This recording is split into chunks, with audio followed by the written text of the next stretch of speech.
Gen V is an American superhero television series set concurrently with Season 4 of Amazon's The Boys. Instead of following a group of vigilantes as they attempt to stop superheroes from abusing their powers, Gen V's pilot, God You, follows 18-year-old Marie Moreau as she heads to superhero college with dreams of becoming a crime-fighting hero and proving to others and herself that she's not a monster. Now, what did you think when you first heard that this series was getting made? I was pretty cynical because I didn't believe that The Boys needed to have a spin-off series, especially after The Boys Presents Diabolical came out like last year, and I wasn't a huge fan of that series. I didn't think that the world needed to be expanded beyond just The Boys TV show. And I'm assuming your opinion either stayed the same or it completely changed based off this. It changed. All right, great. So just like our last review of Adventure Time, Fiona and Cake, it really doesn't make sense to watch Gen V if you haven't caught up with the show that preceded it. Now, as I said in the intro, it goes concurrently with Season 4 of The Boys, and Season 4 of The Boys hasn't been released yet. It's been filmed, but it's not released, and it probably won't get released until 2024. I think that was the smartest move that this show made to take place after Season 3 of The Boys, because I feel like the story is more significant in that way. Well, it moves the plot forward, yes. And that's what we want to see.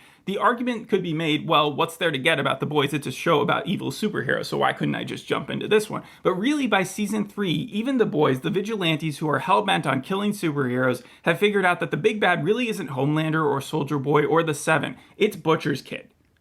I'm kidding. It's the Creedy Corporation running everything, which is named Vought. Yes. So really this show, I think, is saying the same thing. It's not going after necessarily, there are bad superheroes, but it's really about the corporation that handles them. And it comes out right after Amazon is sued by the FTC in a third of the United States for their company illegally maintaining monopoly power. The timing could not be more ironic. And also, it's just weird that they're the ones dispersing this content. It's almost like they're wagging their noses in it or something.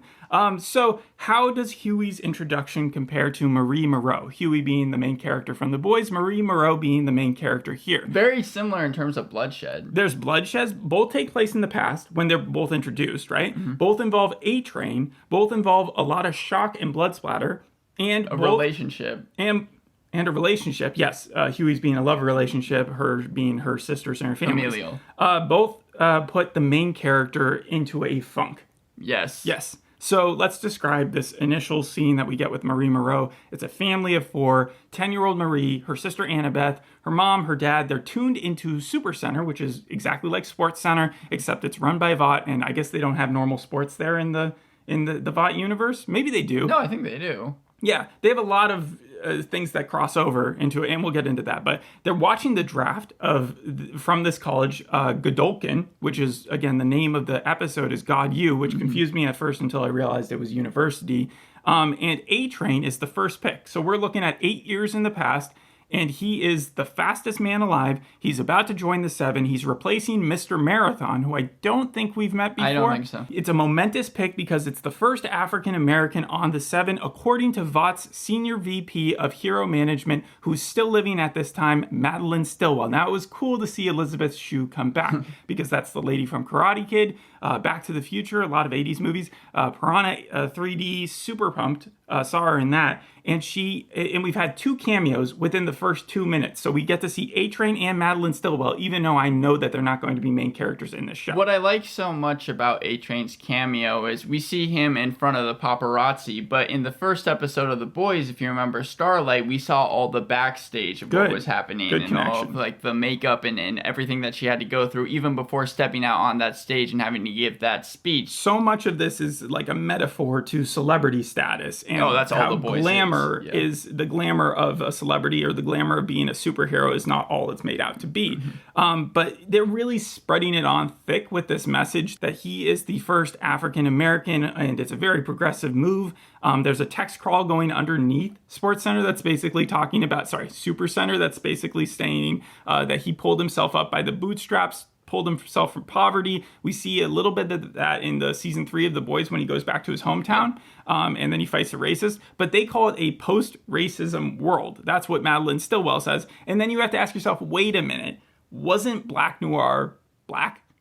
Well, yes, he was. But the thing is, they forced him to conceal his face starting in the 80s, even before he was scarred from that fire. And I think it was because back then it was a non-starter. And so they had to keep him covered. And I think that A-Train, it was a reference to Obama going into the White House, like in his first Or term. Kamala. Yeah, well, yeah, or Kamala, where people kind of had this like wrong thinking about how racism is over and how they don't have to worry about it. It shows how Madeline Stillwell, even though she died, you don't feel bad for her because she was the villain. She was the talking piece for Vought for the longest time.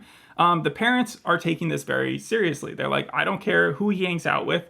This guy is cool because he represents something for the future. While the kids in the background, you got Marie and Annabeth, they're playing. And do you know what they're doing? Did you catch that? Okay. So Annabeth is posed like Kendall Jenner from a Vogue piece that she did in 2018. Now, keep this in mind. 2018, 8 years ago, that means that this show takes place in 2026. I don't think they've ever dated it before, or not when I remember. I had to look it up, and the boys' comic books take place in like 2005, 2006. Yes. Right. No, because I've read the first. But this few takes issues, place in and the I remember it like didn't have any like future technology. Not only that, but the pop culture references are just constant in the boys and also in this. And it's funny because they wouldn't have been in the comics at all. The Kardashians weren't as big back then. Paul brothers certainly weren't around. Scott Disick, PewDiePie, Riverdale, Pretty Little Liars, Instagram, Chicago Fire, Zach Braff. But you have to realize all those references. Yeah. I feel like they were almost like they were supposed to be old. Old? Yeah, because 2000.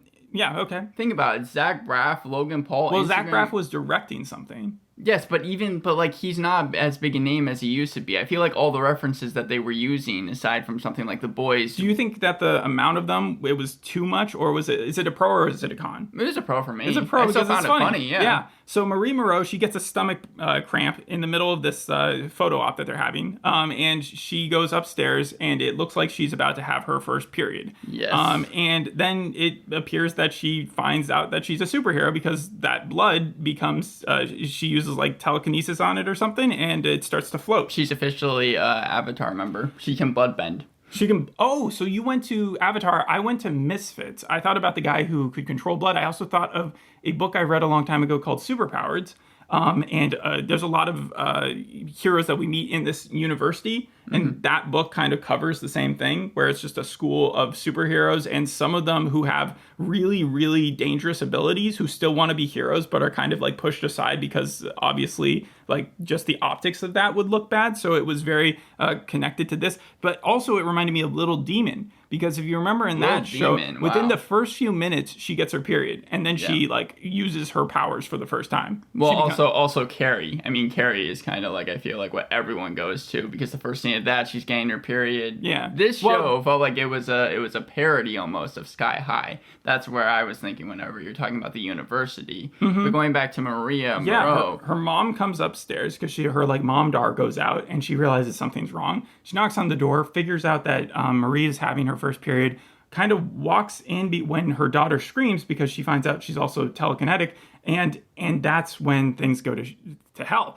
Because like, what did you think of that scene? I was really glad that it kept the same kind of tone and dark humor that I felt like the boys have in I their wasn't TV laughing. shows. Not in that well, one. I mean dark humor, because I mean the whole idea of her having her period and her trying to keep it secret is funny, but then it goes to horror within like a second because the mom just like completely dies. Well, she doesn't just die. So she's holding the blood up and trying to figure out what's going on with her ability. Her mom barges in, freaks her out. The blood goes shooting at a speed, and I guess like it's solid at that point, and it just goes right through her neck. Very similar to what happens shard. to another character later on in the episode. Well, then her father walks in, finding out what was going on, and she freaks out because her mom has just died in front of her, and all that blood that's coming out, she then controls that, Marie does, and it explodes, and the dad gets shards and shards of these like blood glass things into his face, and he dies. That was insane. Too. Yeah, you're seeing the body and seeing his face just completely disfigured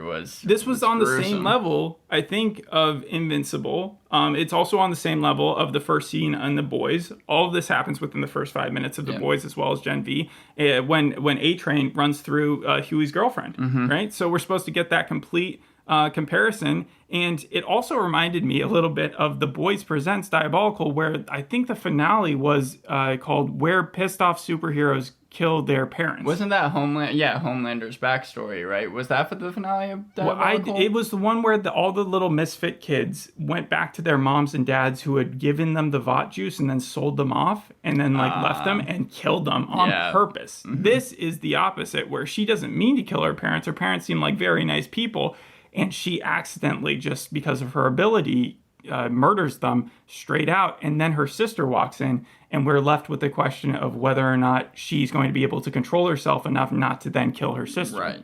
And then we jump to present day, and things get a lighter tone. I think we get like Missy Elliott or someone giving up that pump up music as it just shows Marie at Red River Institute. She's now 18 years old. This is a foster facility for orphan supers.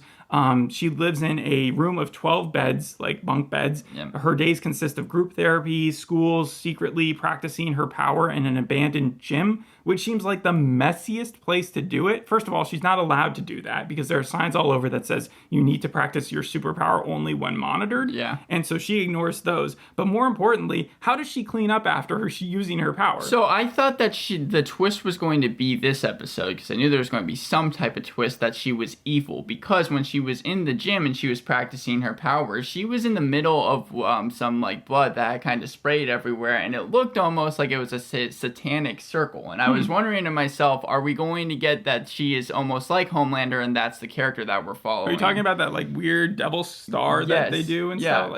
because there was dashes that were blood just all around her, and I was like, is that supposed to be where we're going with this? It would have been an interesting show idea if we would have followed for a complete 10 episodes this villain who's like low-key trying to pretend to be a superhero, but really she's just evil the whole time. 8 episodes, but yeah. 8 episodes, okay. But my question, besides how does she clean up after herself, because I can't tell if she can still control blood once it hits the floor, because we see several times where it's pooling out on the floor, and she never like picks that part up.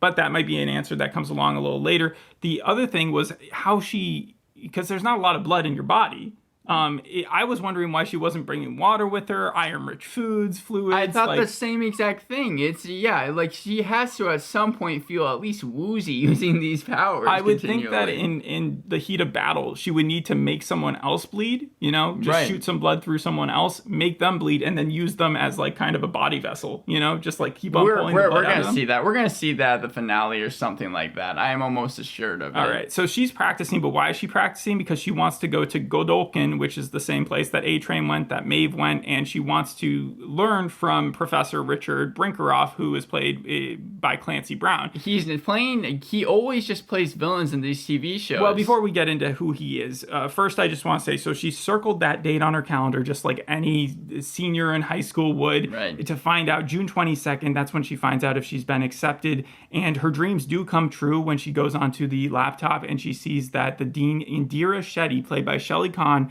she was in Terra Nova, that's where I recognized her from, but she's also apparently big in Bridgerton. I haven't seen that show, so I wouldn't know. But then that's when Marie gets the advice from Vanessa to not fuck up. Basically, if you fuck up and you go to this university and you get kicked out, you might end up at this adult rehab center, the Elmira Adult Rehab Center, the same place that they sent Maeve, the same place that they send undesirable superheroes. Yes. The ones that Vought doesn't want getting out there and showing their abilities. Basically, your future's done. You're absolutely screwed. So I really like the pacing here because we went from introduction scene to her life as an orphan to straight her in college within like 10 minutes. Yes, and they did a really good job, life, I think, telling us that story. So now we're off to college, and we don't get the driving scene there, the unpacking scene there. It just starts off. Yes, that's why I'm talking about the pacing being so good, with just learning who the regulars are. So it's introduction to every single person along the way. We get the invisible RA talking about mandatory consent seminar. Really think about that. The wordplay there is hilarious. And it was absolutely a reference to translucent translucent. Not only the powers, but also him wearing the glasses in the first scene when And we being first naked. see translucent. Yeah, we see him naked, but also wearing the glasses, much like this RA. But the interesting thing about the whole, like, they can't make an outfit for a naked person and they can't make an outfit for someone who it gets on fire, who we'll learn about later. Like, that's Fantastic Four type thing. In 2004, they were already saying that scientists could make that in those type of universes. So it's funny in The Boys, they're having such trouble with those outfits. But yeah, he's actually Maverick. That's the name of the RA. I looked it up. He was one of the characters from It. He was one of the bully characters from It. Oh, okay. You wouldn't recognize him, You're obviously. saying the actor, right? Yeah. Also, we see this like lesbian pair with like a lizard tongue that we're making out in the Yeah. side. We get her roommate slash best friend slash unapologetically candid and unabashed about sex because she's constantly talking about it. She's like, if the gender role was reversed, you would call that person like a trash can dude, like he like a frat bro trash can dude. Emma Meyer, Little Cricket. Yeah. I actually was really glad that I liked her character. A lot of the times when TV shows have that annoying roommate, I just can't stand them. But here I thought that her character was fine. She's secretly depressed. You know? Yes, obviously. She's big on social media, but she gets a lot of hate on it. And but the dorms that they live in, the residences, look kind of cool. However, they are like their windows are shut off, like they can't get out, and it was designed to look sort of like a prison according to Amazon's production design. Did you look at a lot of those notes as they came up on the side? Or No, I didn't. I did. I looked at every single one, so we might touch on some later. But you get a choice as a student there. You can either go into the Lamplighter School of Crime Fighting or Crimson Countess School of Performing Arts. Now, it's funny because Lamplighter, we've met. We even saw him in the poster, but we saw him kill people in like season 2, was it? Is that when he dies Yeah, or whatever? I think so. And then we also got Crimson Countess, who was Soldier Boy's girlfriend, right? I did and not then remember that. Okay, he yeah. like goes over and kills her, yeah? Yeah. I think that's what happens. Like isn't she's he- the girl in red. Right, because he kills like everyone, I think. He was going after his old team. Yeah. And so, yeah, you got the performing arts, which is Hufflepuff. No one wants to go into Hufflepuff or Amity if you're a Divergent fan. It's lame. But 90% of people end up there. And so Right. those superheroes just end up kind of promoting Vought. I think, what's her face? Emma has the best line. She says, 90% of us sing, dance, sell merch for Vought. But Yes. Marie is determined to get into the Lamplighter School of Crime Fighting. She wants to show herself to be more than a murderer. She knows she's going to be number one. That's what she tells Emma. The problem is she's been raised sort of Amish. That's what they think at first because she doesn't have any social media. She doesn't know the modern day celebrities. She knows those from like 8 years earlier. And so like the kids that are going into the Lamplighter School of Crime Fighting are already sort of famous. Some of them have cleared homicides. And so the competition is steep and she's immediately rejected from Professor Richard Brinkoff, again, Clancy Brown's class. The Yes. intro to crime fighting. And the person, his TA, is the one who actually made the decision, Jordan Lee, one of the top 3 fighters in the school. And she, how would you describe her power? She's very gender fluid. Yes, yeah. I mean, like she can change within an instant Into a guy. identities. Yeah. Yeah, she can be a guy or a girl, and she also has super strength, it seems like, invulnerability. But Clancy Brown comes out of his Richard Brinkerhoff comes out of his office and shoots her in the chest. That was the best intro. He was just like, Jordan, boom. And completely fine. And yeah, afterwards. Jordan was smiling, and it was just like, that's his, he seemed like a cool guy. He was like a fun teacher. At first, but you always knew he was going to be evil. In the new Penguin show, I think he's going to be playing a mob boss. In Dexter Newblood, he's playing the main antagonist. Well, in Ahsoka, he was a good guy. He's in it for one episode. He's in this for one episode as well, it turns out. But yeah, so he reminds me a lot of Donald Sutherland's character, President from the Hunger Snow. Games? Yes, Yeah. he looks like him. For a second, I was like, is that Clancy Brown or is that Donald Sutherland? He's too young to be Donald Sutherland. We also, before we jump into what happens with Marie and how she tries to get back into his class, I want to mention there's the top one at the school, which is Luke Golden Boy Riordan. Patrick Schwarzenegger. Yeah, Patrick Schwarzenegger. And he is able to turn himself into the Human Torch.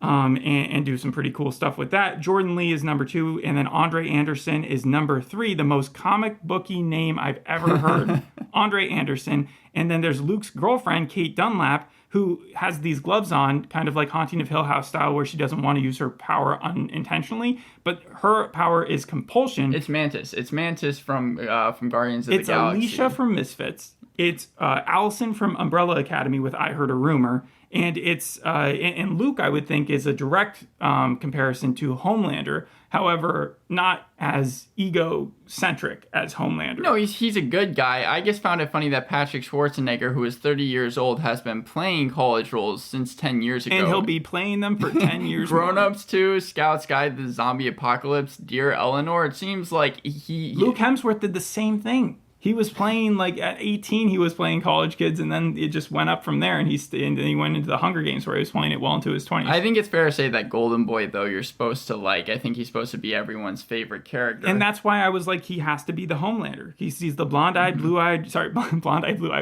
blue-eyed guy, and he's Mr. American. He's indestructible, super strong. He even glows with his eyes, just like Homelander does. But he's also schizophrenic. He has nightmares, visions of his brother, and he's sort of into a conspiracy that's going on. But we don't get a full understanding of that, even by the end of the episode. Can we talk about Andre Anderson for a second? What is his power? I'm not really sure what it is. Can he just control metal, or what? Yes, I think he's able to transmutate metal into whatever object that he wants, sort of like Magneto. And we see how that backfires later on. But he also has another ability, and that is to do an American accent. Because the guy who plays him, I recognize from Chilling Adventures of Sabrina. He plays a bi character in that, and he's playing a bi character here too. Mm-hmm. So he's very progressive in that way, and I wonder if that's part of the reason that they cast him. They were like, oh, that's just such a similar thing between what we want to do with this character. He also might be Black Noir's kid. You think so? He literally said, I don't want to work with my father. Who else could that be? Black Noir's dead by this point, though. Yeah, no. That just busted that theory, didn't it? Who else could it be then? I think that they had cast interviews on YouTube. Unless they don't know Black Noir is dead. Do we know Black Noir is dead by then?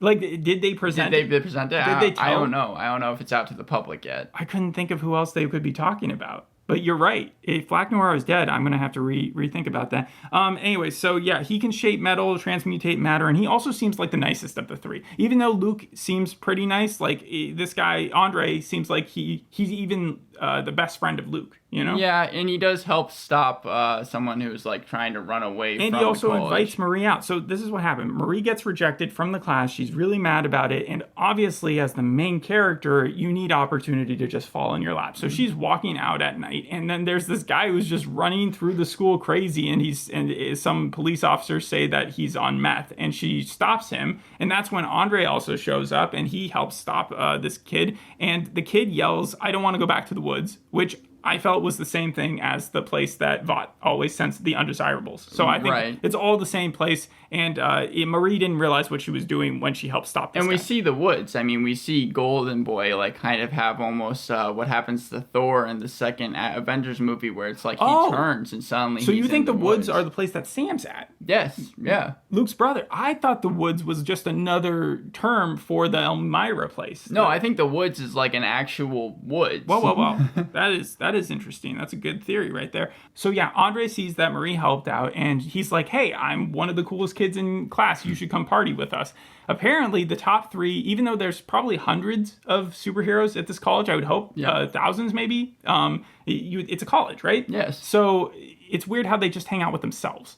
Like, the top three only hang out with themselves. They only party with themselves. And then suddenly, out of nowhere, they're going to invite a freshman out just to hang out with them. The first day. The freshman is the odd thing, but I feel like the college is almost manipulating it so that the three only hang out with one another. Okay, so even if that's true, suspend your disbelief. Marie goes out with them, but only after she's hassled to by Emma, because Marie realizes if she gets in trouble partying and gets expelled or something like that, then she would have to go away. She would have fucked up. Yeah, exactly. But she still goes out. She ends up trying coke. She's dancing. They're clubbing. Absolutely like the Misfits episode in season 2. The second that they were doing drugs in a dance club and they were all hitting the dance floor, I was like, there's no way this isn't Misfits. This is just a big budget version or a weirder version of what Misfits is. All right, so how do we describe what happens next? Jordan isn't super happy to have Marie there because Jordan's the one who said you can't be part of the letter. Yes. Yeah, but when she does drugs, when Marie does drugs, he's like, I guess she's cool.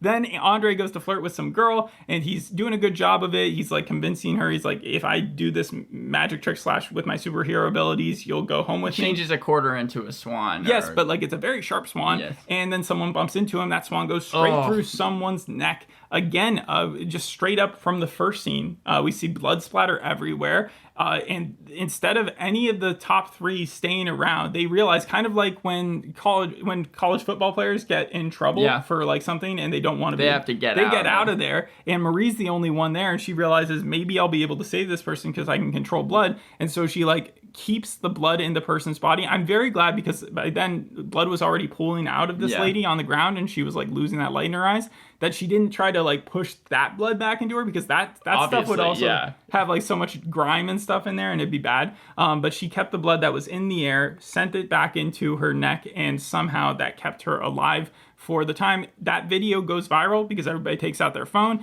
and obviously Marie feels great about herself. She thinks this is going to get me into where I need to be, which is intro to crime fighting. And so Professor Richard Brinkerhoff calls her to his office. Yeah, taking it back just so when the swan slits the girl's neck, there's 3 parts that made me cringe. One was the very beginning when Maria Moreau has her parents die. The second one is this wrestling scene where someone gets their limbs teared off. And then the third one was... What was the guy's name? He was like the Mighty Frank or something. I forgot what it was. Yeah, well, it was against Golden Boy. Yeah, and then the third Golden Boy was really cool about it because after he pulled the guy's arms off, he was like, you'll get me next time. Well, I found it really funny how they had healer abilities. That's the reason why they were able to put his arms back on. But the third one was the slitting of the girl's throat. That to me was just like almost the worst out of all 3 because it was just so sudden. Yeah, that was crazy. And so Professor Richard Brinkerhoff calls her in, and she is ready for him to kind of eat his own words, because earlier on he had said like, not everybody can do this. She is expecting that promotion. And he goes into this what would you call it, like this patronizing speech of sacrifice, and she's just waiting, and then he expels her, and because she is going to be the scapegoat. And they can't have her story messing with the rest of the group, the top 3. In fact, Luke, Top Boy, Golden Boy, has already, before the draft, been set up to take over either Starlight or Maeve's spot. Because I had a huge problem with that because he's not going to be given a draft. He's just literally going to be put in the 7. He's been promoted, yes. And it's like, if you remember... That's how high up he is. Yes, true, but after Translucent dies, they had to try and find a replacement for so many episodes for such a long time, and here they just decided to kind of take the biggest person from this university and put him straight into the 7. Why is that a problem, though? Because, again, we already saw how they were trying to replace Translucent. They brought in so many different superheroes that didn't pass the test. Here it makes a little more sense because, yes, I think they have to do more than one. Yes. So that's why. So they're saying, well, we'll take one from this that we would already do with the draft, and then we'll also do the draft, and so we'll get 2 superheroes. Which one is he replacing, Queen Maeve or Starlight? He gets his choice because both of them are supposedly gone. So yeah, we get that scene a little bit earlier before this, but Marie gets expelled. She goes outside, starts like just cutting herself so that she can shoot off at some trash cans. She's angry. Again, just complete blood spread. It's like, who's going to clean that up? Like, is it the janitor's job or whatever? I don't know. But then she goes back in to confront Brinkerhoff because she is not going to let him decide her career for her. And she opens up, and what happens? And she finds him in a deep embrace with Luke. And they're having a fun little hug where Luke is completely inflamed, on fire, and just burning Professor Richard Brinkerhoff to death. I didn't think Clancy Brown was only going to be in 1 episode. I do have to give the show credit for surprising me that they killed him off subverting your that expectations. early. That's what they do. Yeah, so what did you think of Luke trying to bargain? Okay, so this was my biggest con with the show, just from the way that they were writing Golden Boy and even kind of casting Patrick Schwarzenegger. It was clear to me he was not going to make it through the first episode. I just could tell that was where the story was heading, and it also spoiled it for me because at the very beginning of this... suicide thing? Yes, they say self-harm or suicide. They should have kept that warning, because I understand why they had it. They should have kept it till the end of the episode, because I was like, that would kind of defeat the purpose. It's like they're trying to tell people going in, if you have any sort of depression where it gave away how he was going to die. Honestly, when I saw that happen at the end of the episode, I realized what they were talking about, but at the time I wasn't really thinking about it that way. So it did surprise you when he jumped up in the air. It did a little bit, because up until then we have to finish it, right? Yes. Well, I was asking you, what did you think of him trying to bargain with Marie? At first I was like, because he turns to her, he sees that she saw what he just did, and he's like, don't tell anyone. And then he like makes the calculation. She's lying. It seems at first, at least this is what I got, that he and her kind of are at an understanding. Like, again, I think it's up for interpretation. That's what I got. But then he's like, why'd you have to come in? And by that point, I was like, Anthony Starr does this face when he's playing Homelander, where he grimaces. Yes. And like he's disappointed, and he feels either betrayed in the moment, and you can kind of tell that he's made the calculation that he has to kill. And you feel I felt like that was Luke's thing, where he went from back and forth, and then her nervousness gave away that she wasn't just going to let this fly, even if she was logical enough to like take in his reasoning of why he did it. So yeah, he goes after her, and this is where, while she's running through the school, while this naked, inflamed man is like, I was expecting a her, big fight. I was expecting the blood between fire. Well, this is what I was thinking, is that when she passed Jordan, that Jordan would start helping Luke. But Jordan, the person who was the worst of the three, the one who was the most callous and dislikable and brusque, turns to Luke to see what's going on and starts questioning him. He says, get out of the way. She doesn't. And that's when they start fighting. And Jordan says, run, to Marie. And that showed that Jordan was actually a good guy. Yeah. And it was a nice surprise. One of my favorite moments of the episode, because I really liked how they just changed that behavior. And then we got to see them both, Jordan and number 1 and number 2, fight it out. And I thought the fight scene was really cool. I felt like that's where they put the budget. That final 10 minutes, to me, I was just so annoyed and could tell that there was something that Golden Boy was going, some way he's going to kill himself, that I just could not enjoy it. I was the opposite, because especially once he doesn't kill Jordan, but he definitely like incapacitates her/him, and then he runs outside, right? Yes. And that's when Andre's there, and he approaches Andre the same way Homelander approached Black Noir. Yeah. In fact, they're best friends. It's kind of the same thing. Well, you were waiting for him to, because he does hug him. It went back and forth of whether or not Andre was going to die, and I really liked how we didn't know one way or not. Because again, this guy is sort of famous. He's been on Chilling Adventures. I was like, maybe he was a one-off, just like Clancy Brown. We didn't know who was about to die, and then when he says, "I'm sorry," and then he steps back, that's when I was like, okay, so he's probably going to either kill himself or he's going to kill everyone, because when he went up there, they say that the only thing, the material that could like stop him, was something that was close to how hot the sun gets. Yeah, right. That, whatever that tungsten alloy or whatever, hafnium carbide alloy, 3,900 degrees Celsius. Had he gone his full level of heat, he could have blasted through, he would have been a nuclear bomb. Yes. And he would have just killed everyone. But so when he first did that, he killed himself. Yes. So he must have just like focused it on his head. Very reminiscent of episode 2 with the boys, because all the blood just goes on like everyone's body. But he explodes and like just blood goes everywhere. And then everybody turns to Marie and says, "You won," even though she didn't really fight at all. It was kind of a surprising turn. And then at the very end, we get this after credit scene where a special message from Ashley Barrett, the new VP that we've met over the last, the one cameo. who like pulls her hair out. She's only 31 years old in real life. The person who plays her, Colby Minifie, she calls what happens just a tragic instance where this drug user had a psychotic event. She's only a year younger than Patrick Schwarzenegger and 2 years younger than Jazz Sinclair, who plays older. Who plays Marie Moreau. Mm-hmm. Yeah, no.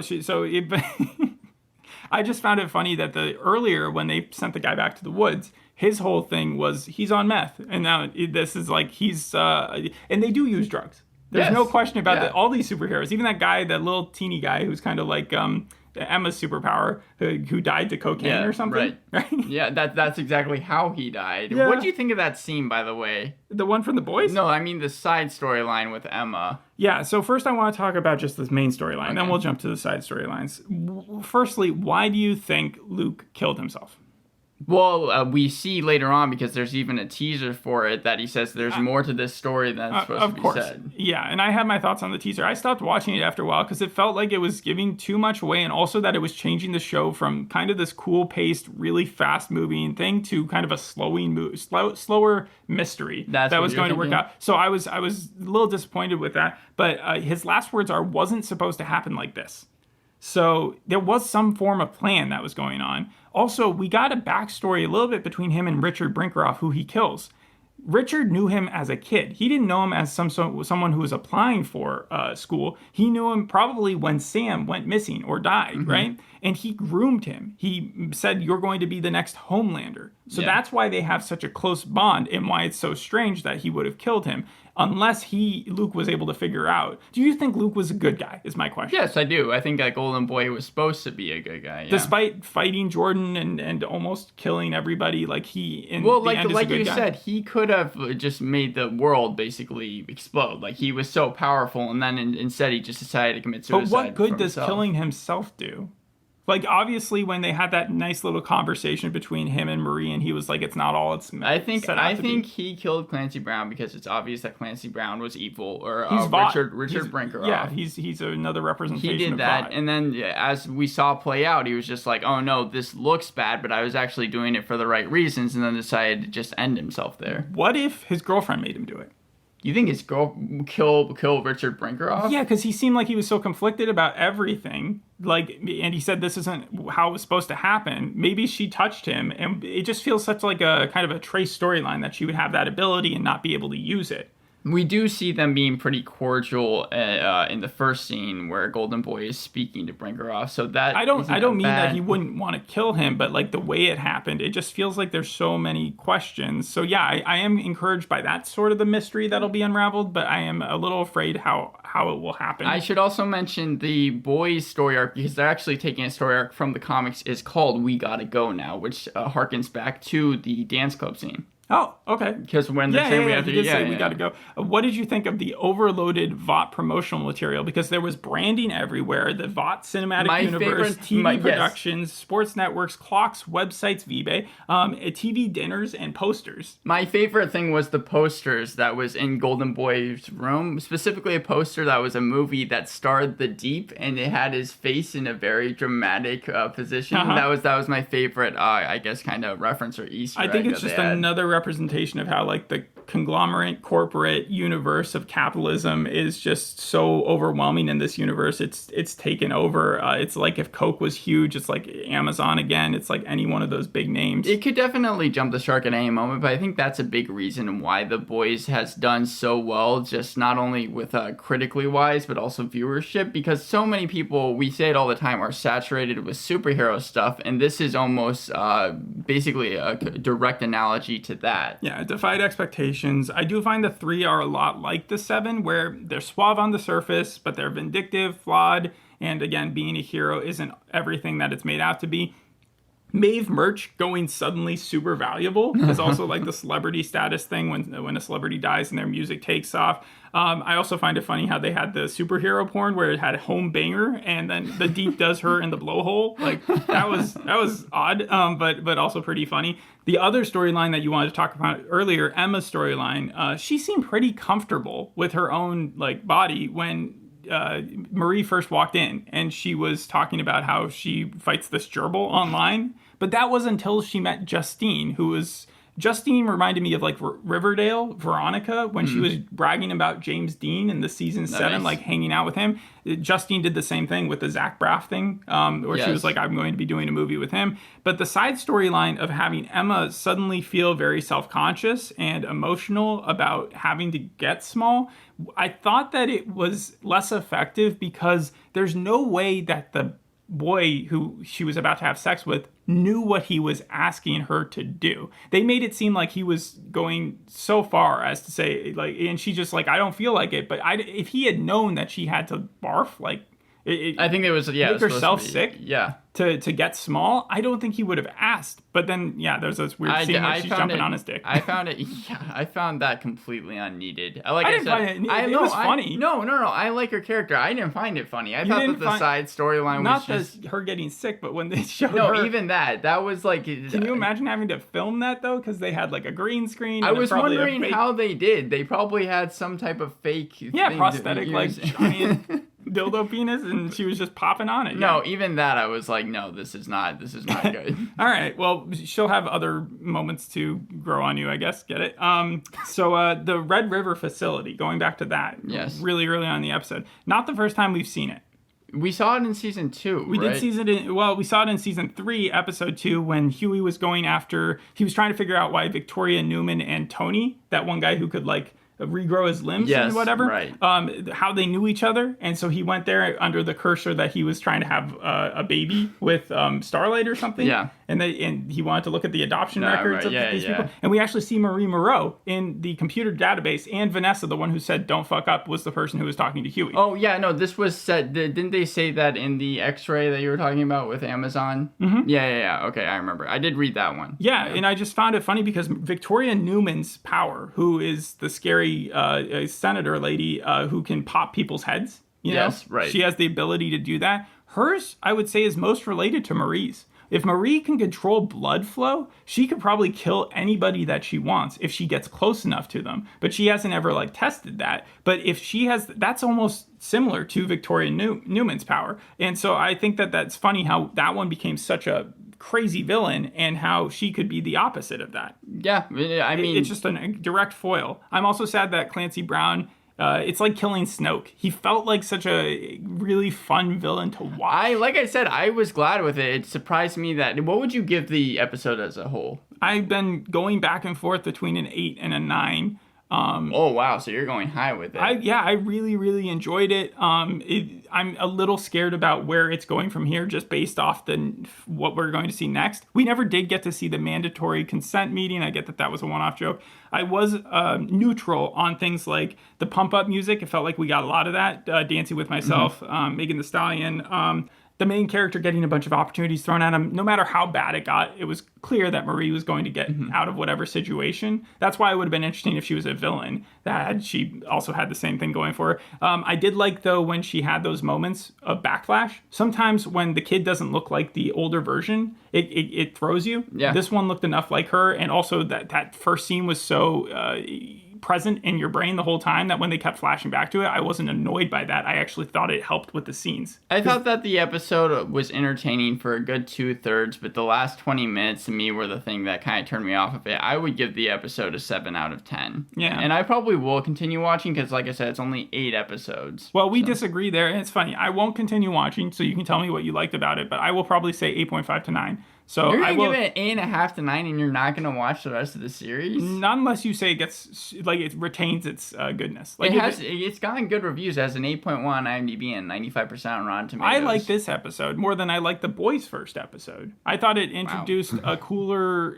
world, and I really want to see what they're able to do with it, so I might jump to it later on. But again, I will take your advice on how that goes. I really like the last few minutes too, so we just disagree on that. Well, CNN wrote Gen V passes its admission test with flying colors, but Vanity Fair wrote one of the very few negative articles, and they said, this is curiously self-conscious, uncomfortable show, forever offsetting its earnestness as if needing to prove its coolness. Did they see more than one episode? I think so, yeah. Okay, so that might be why. Okay. But the first episode is so good. Watch it. Thanks for listening. We'll see you on the next episode. Hope you enjoyed this one. Bye. Bye.